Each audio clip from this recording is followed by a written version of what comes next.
कभी कभी नियति अपना कार्य सिद्ध करने के लिए ऐसे उपाय करती है कि हम उस समय समझ नहीं पाते कि क्या हो रहा है, लेकिन बाद में पता चलता है कि यह तो परमेश्वर की ही योजना थी और उसे यूं ही पूरा होना था। एक ऐसी ही घटना 8 वर्ष के बालक शंकर के जीवन में घटी और उनके जीवन की दिशा ही बदल गई। वह घटना कौन सी थी, आइए सुनते हैं आज इस कथा में। नमस्कार, कल्प कथा सुनने वाले आप सबका बहुत बहुत स्वागत है। आचार्य शंकर की कथा का यह दूसरा भाग है। पहले भाग की लिंक डिस्क्रिप्शन बॉक्स में दी गई है। पिछले वीडियो में हमने देखा था कि गुरु के आश्रम से विद्याभ्यास करके लौट आने के बाद बालक शंकर को गृहस्थ जीवन के बदले सन्यासी का जीवन आकर्षित कर रहा था। अपनी इच्छा माता को बताकर उन्होंने सन्यास के लिए आज्ञा मांगी, लेकिन माँ के लिए तो शंकर बालक ही थे और उनके जीवन का आधार भी तो थे। वह कैसे सन्यास लेने की अनुमति देती? माता ने कहा कि तुम्हारे सिवा इस संसार में मेरा कोई नहीं है।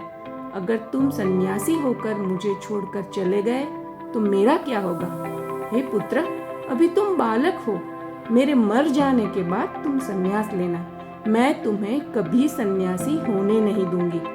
माता के ऐसे आदेश के आगे शंकर विवश थे। वे निरंतर ईश्वर से प्रार्थना करते रहे। उन्होंने सर्वशक्तिमान ईश्वर की महान इच्छा के भरोसे अपने आप को छोड़ दिया। वैसे भी दैव इच्छा ही सदा बलवान होती है। नियति ने अपना रास्ता खोज लिया। एक दिन प्रातःकाल माता और पुत्र नदी में स्नान करने गए। कुछ समय पश्चात माता स्नान करके नदी से बाहर आ गई, लेकिन शंकर अभी नदी में ही थे। इतने में कहीं से एक मगर ने आकर शंकर का पैर पकड़ लिया। शंकर ने मदद के लिए गुहार लगाई। आसपास के दूसरे लोग और माता ने शंकर का हाथ पकड़कर खींचना शुरू किया, लेकिन पानी में मगर की शक्ति वैसे ही ज्यादा होती है। उसने शंकर को गहरे जल में ले जाना शुरू किया। धीरे धीरे शंकर हताश होने लगे।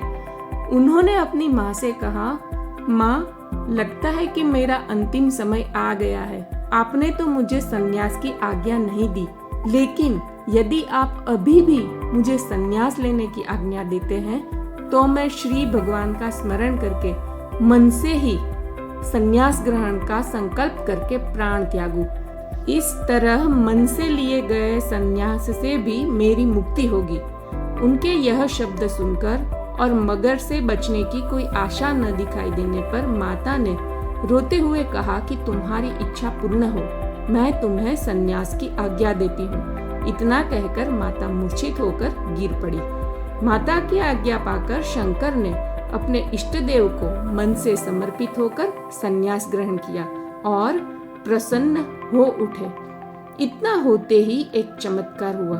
जो लोग शंकर को बचाने का यत्न कर रहे थे, उन्होंने देखा कि थोड़ी दूरी पर मछुआरे अपनी जाल डालकर मछली पकड़ रहे थे। मछुआरों ने वहां आकर चारों तरफ जाल डालकर मगर को घेर लिया और मगर झट से शंकर को छोड़कर और गहरे पानी में जाने लगा, लेकिन भाग न सका और जाल में फंस गया और शंकर बच गए। शंकर और उनकी माता को किनारे पर लाया गया। होश आने पर जब माता ने जाना कि पुत्र शंकर बच गया है तो वह प्रसन्न हो उठी, लेकिन उनकी प्रसन्नता अधिक समय टिक नहीं पाई। माता ने जब घर जाने की बात की तब शंकर ने कहा कि अब मैं सन्यासी हूँ। सन्यासी के लिए अपने घर में रहना वर्जित है। यह सुनकर माता चिंतित होकर विलाप करने लगी और कहने लगी कि तुम यदि चले गए तो मेरा ध्यान कौन रखेगा? अंत समय कौन मेरी सेवा करेगा? मुझे तीर्थ यात्रा कौन करवाएगा? मेरे मरने के बाद मुझे अग्नि कौन देगा? मेरे प्रति भी तुम्हारे कुछ कर्तव्य है, उसे पूरे किए बिना मत जाओ। माता की ये बातें सुनकर दृढ़ निश्चयी शंकर ने उन्हें समझाते हुए कहा कि हे माता, मेरा ध्यान कौन रखता है? मुझे मगर के मुख से किसने बचाया? जिस परमेश्वर ने मुझे बचाया वही परमेश्वर आपका भी ध्यान रखेगा। मैंने आपकी आज्ञा से ही संन्यास लिया है। और आपके आशीर्वाद से मैं आत्मज्ञान और योग सिद्धि की प्राप्ति करूंगा। मैं आपको वचन देता हूँ कि आपके अंतिम समय में जब आप मेरा स्मरण करेंगे, उस समय मैं आकाश मार्ग से आपके पास अवश्य आऊंगा और उस समय सभी तीर्थों और व्रतों के सार स्वरूप आपके इष्ट देव का दर्शन भी करवाऊंगा। माँ, मैं आपकी शपथ खाकर कहता हूँ कि ऐसा ही होगा। मैं अवश्य आऊंगा। अब आप प्रसन्न चित्त से मुझे आशीर्वाद दे, जिससे मेरा संन्यास ग्रहण करना सार्थक हो। पुत्र शंकर से यह वचन पाकर माता ने भी उन्हें मनोरथ सफल होने का आशीर्वाद देकर सहमति दे दी। आगे चलकर पुत्र शंकर ने अपनी माता को दिए इस वचन को पूरा भी किया। अंतिम समय में माता ने जब उनका स्मरण किया, तब वे आचार्य शंकर के रूप में स्थापित होकर अपने शिष्यों के साथ श्रृंगेरी मठ में थे। वहां से वे तुरंत योग सिद्धि से केरल के कालाड़ी ग्राम पहुंच गए। माता को प्रणाम करते हुए उन्होंने माता की इच्छा पूछी। माता ने कहा कि तुम्हें देखने की इच्छा से ही मेरे प्राण टिके हुए थे। अब वह इच्छा पूरी हो गई। अब और कोई कामना नहीं है। तुम्हारे रहते मेरे प्राण इस शरीर का त्याग करे तो मुझे बड़ी शांति मिलेगी। तुम मेरे महाप्रयाण का आयोजन करो। आचार्य शंकर ने ऐसा ही किया। उन्होंने माता को परब्रह्म का उपदेश दिया, लेकिन माता भक्त हृदया थी। माता ने कहा कि मैं यह ज्ञान नहीं समझ पाऊंगी। उचित है कि तुम मुझे ईश्वर के किसी विग्रह का दर्शन कराओ। आचार्य शंकर ने माता की अंतिम इच्छा पूर्ण करने के लिए भगवान श्री विष्णु की स्तुति की। स्तुति से प्रसन्न होकर भगवान ने उनकी माता को दर्शन दिए। माता ने आनंदित होकर देह त्याग दी। लेकिन उसके बाद क्या हुआ? वही जो अधिकतर होता आया है। उनके ही परिवारजनों ने उन्हें दंभी, शठ, लोभी और पाखंडी जैसे कटु वचन कहे। वे मानते थे कि संपत्ति के लोभ से शंकर सन्यासी होकर भी अपनी माता के अग्नि संस्कार करने आया है। उन्होंने आचार्य शंकर की कोई बात नहीं सुनी और माता के अग्नि संस्कार के लिए अग्नि भी नहीं दी।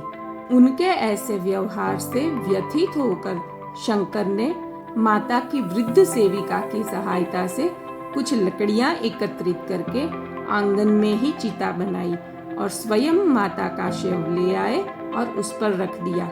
लकड़ियों को रगड़कर आग जलाई और माता का दाह कर्म संपन्न किया। आचार्य शंकर को संपत्ति का तो कोई मोह था ही नहीं। वे तो अपनी माता के प्रति प्रेम के कारण माता की अंतिम इच्छा पूर्ण करने के लिए ही वहां आए थे। माता की अंतिम इच्छा के अनुसार उन्होंने माता की सारी संपत्ति उस वृद्ध सेविका को दे दी, जिन्होंने अंत समय में उनकी सेवा की थी, और इस तरह उन्होंने माता को दिए गए वचन की पूर्ति की। हम सब आचार्य शंकर के द्वारा रची गई स्तुतियां और स्तोत्र आदि जानते हैं। उनके द्वारा स्थापित मठों और परंपराओं को भी जानते हैं, लेकिन उनके जीवन के संघर्ष और तपस्या को इतना नहीं जानते। इस कथा के द्वारा यही प्रयास किया गया है, जिससे हम उनके जीवन को भी कुछ अंश में जान सके।